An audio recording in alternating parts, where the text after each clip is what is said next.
నమస్కారం. రాష్ట్ర ముఖ్యమంత్రి వర్యులు వైఎస్ జగన్మోహన్ రెడ్డి గారు ఏదైతే గత 5 సంవత్సరాల్లో ప్రజలకు అందించినటువంటి మంచి పరిపాలన ఈ ఆంధ్ర రాష్ట్ర ప్రజలందరూ కూడా సంతోషంగా ఉండేలాగా చూసుకున్నారు. అదేవిధంగా రానున్న 5 సంవత్సరాల కోసం గౌరవ ముఖ్యమంత్రి వైఎస్ జగన్మోహన్ రెడ్డి గారు మేనిఫెస్టో ఇచ్చినటువంటి విధానాన్ని మనం అందరం కూడా చూశాం. ఒక్కటే గుర్తు పెట్టుకోండి ప్రజలందరూ కూడా, జగన్మోహన్ రెడ్డి గారు ఏదైతే చేయగలం అనుకుంటారో వాటినే ఈ రోజు మేనిఫెస్టో ద్వారా ప్రజలందరికీ కూడా సంకేతాన్ని పంపించారు. అదేవిధంగా ప్రతిపక్ష నేత చంద్రబాబు నాయుడు గారు ఏవైతే చేయలేమో వాటిని అలివిగాని హామీలుగా ఈ రోజు ప్రకటించడం జరిగింది.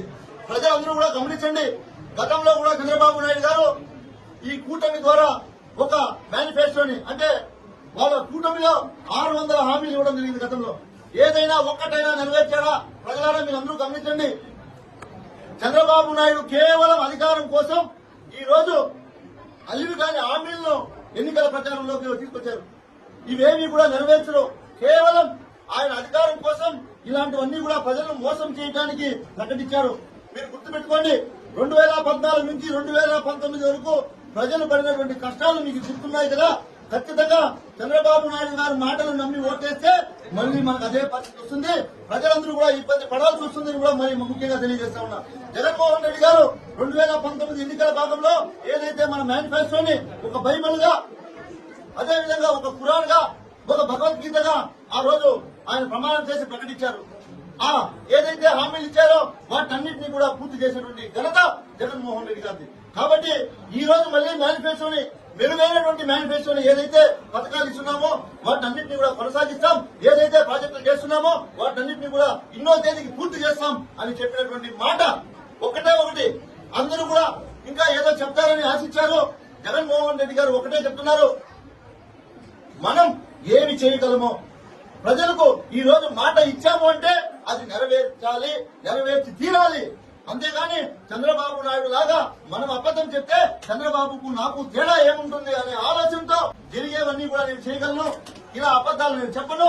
ఖచ్చితంగా విద్య కోసం కావచ్చు, మహిళల కోసం కావచ్చు, ఈ రోజు చంద్రబాబు నాయుడు గారు 10 లక్షల రూపాయలు డోక్రా రుణాలు, వడ్డీ లేని రుణాలు ఇస్తా అన్నారు. 2014 నుంచి 2019 వరకు ఆయన పెట్టినటువంటి అప్పు భారాన్ని కూడా జగన్మోహన్ రెడ్డి గారు వైఎస్ఆర్ ఆసరా అనే కార్యక్రమం పెట్టి మీ అప్పును 25,000 కోట్ల పై చిలుకున్నటువంటి అప్పును తీర్చినటువంటి ఘనత జగన్మోహన్ రెడ్డి గారికి దక్కుతుంది. మహిళలందరూ కూడా గుర్తుపెట్టుకోవాలి. ఆయన మాటలు నమ్మి 10 లక్షలకు వడ్డీ లేని రుణం ఇస్తారని మహిళలు గారు నమ్మితే ఈ రోజు జగన్మోహన్ రెడ్డి గారు 5 సంవత్సరాల్లో ఒక నిబద్ధతతో ప్రజలకు ఇచ్చినటువంటి మాట కోసం ఒక క్యాలెండర్ పెట్టుకుని ఆ డేట్ ప్రకారం ఆ పథకాలు కానీ నేరుగా డీపీడీ ద్వారా నేరుగా అక్క చెల్లెమ్మల అకౌంట్ లో డబ్బులు వేయడం జరిగింది. అలాంటి పద్ధతి ఉండదు. ఖచ్చితంగా జన్మభూమి కమిటీ తీసుకొస్తారు. మళ్ళీ ఊళ్ళో ఒకడో ఇద్దరు బాగుపడతారు తప్ప తెలుగుదేశం కార్యకర్తలు ప్రజలకు ఏమీ మేలు జరగదు. మీరందరూ కూడా జాగ్రత్తగా ఉండండి. ఖచ్చితంగా జగన్మోహన్ రెడ్డి గారు మాట ఇచ్చారంటే ఆ మాటను నిలబెట్టుకుంటారనేది గత 5 సంవత్సరాల్లో మనం చూశాం. మీరందరూ కూడా పలమనేరులో ఉన్నటువంటి ప్రజలను కూడా గమనించండి. పలమనేరులో ఇంతవరకు కూడా ఎవరూ చేయలేనటువంటి అభివృద్ధిని మనం చేశాం. దానికి మనం అన్ని గ్రామాల్లో కూడా చూసుకోవచ్చు. సచివాలయాలు కావచ్చు, ఆర్బీకేలు కావచ్చు, మిల్ సెంటర్లు కావచ్చు, అన్ని గ్రామాల్లో దాదాపు ఈ నియోజకవర్గంలో 70% గ్రామాలకు రోడ్లు పూర్తి చేశాం.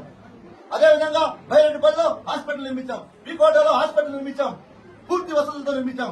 ముఖ్యంగా గమనిస్తే పలమనేరు పట్టణంలో మీరు అందరూ గమనించండి, ఎంతో మంది కుమ్ములు తిరిగినటువంటి వారు 40 సంవత్సరాల మాది అనుభవం అని చెప్పుకునేటువంటి వ్యక్తులందరినీ కూడా నేను అడుగుతా ఉన్నా. ఈ రోజు మీరు మంత్రులుగా ఉన్నారు, ఎంతో మంది మంత్రులుగా పనిచేసినటువంటి నియోజకవర్గంలో మీరు ఎప్పుడైనా సరే 100 పడకల ఆసుపత్రిని కట్టాలనే ఆలోచన మీకు వచ్చిందా? పలమనేరు నియోజకవర్గ ప్రజల కోసం అడుగుతా ఉన్నా. మీరెవ్వరూ కూడా ఏమీ చేయలేదు. కేవలం 5 సంవత్సరాలకు ఒక్కసారి ఊళ్ళలోకి వచ్చి ప్రజలను మోసం చేసి మేము అవి చేస్తాం ఇవి చేస్తామని అలివి కాని హామీలు అబద్దాలు చెప్పి ఓట్లు వేసుకొని పోతే మళ్ళీ ప్రజల్లోకి మళ్ళీ 5 సంవత్సరాల తర్వాతే వచ్చారు. అది మీ ఘనత. మేము మా పార్టీ అధికారంలోకి వచ్చిన తర్వాత ఆనాడు జగన్మోహన్ రెడ్డి గారు ఎన్నికల ముందు ఏదైతే హామీలు ఇచ్చారో వాటన్నింటినీ కూడా పూర్తి చేసి ఈ రోజు ప్రతి గ్రామంలో అడుగుతున్నాం, అక్క, అమ్మ, తమ్ముడు, అన్న, మీకు ఈ పార్టీ వల్ల మంచి జరిగిందా లేదా? మీ కుటుంబానికి ఇదో ఫలానా మంచి చేశామని బుక్ ప్రింట్ చేసి తెచ్చుకొచ్చి మీకు అందరికీ కూడా ఇస్తున్నాం. గతంలో వీళ్ళు ఏదైనా మంచి చేసింటే మేము ఇది పలానా చేశాము అని కళ్ళం ప్రజలను అడిగి ఓట్లు అడిగే దమ్ము మీకుందని అడుగుతా ఉన్నా. కేవలం ఎప్పుడు ఎన్నికలు వచ్చినా మేము ఏదో ఒకటి చేస్తాం, అవి చేస్తాం, ఇవి చేస్తామని అబద్దాలు చెప్పడం తప్ప వేరే ఏమీ చేయట్లేదు తెలుగుదేశం వారు. కాబట్టి ప్రజలారా, మిమ్మల్ని అందరూ కూడా కోరుకునేది ఒకటే, జరగబోయే ఎన్నికల్లో నాకు ఎందుకు ఓటు వేయాలి అంటే కూడా నేను మిమ్మల్ని కోరుకునేది ఒకటే.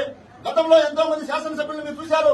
ఏ శాసనసభ్యుడైనా ఓటు వేసుకొని పోయిన తర్వాత మీ ఇంటి దగ్గరకు వచ్చి మీ కష్టమేమి, మీ సుఖమేమి, మీ బాధ ఏమి, నేను ఎమ్మెల్యేగా ఉన్నాను, మీకేమైనా సమస్య ఉందా అని అడిగినటువంటి ఎమ్మెల్యేలు ఎవరైనా ఉన్నారా? అది ఏకైక వ్యక్తి వెంకయ్య గుర్తుపెట్టుకోండి.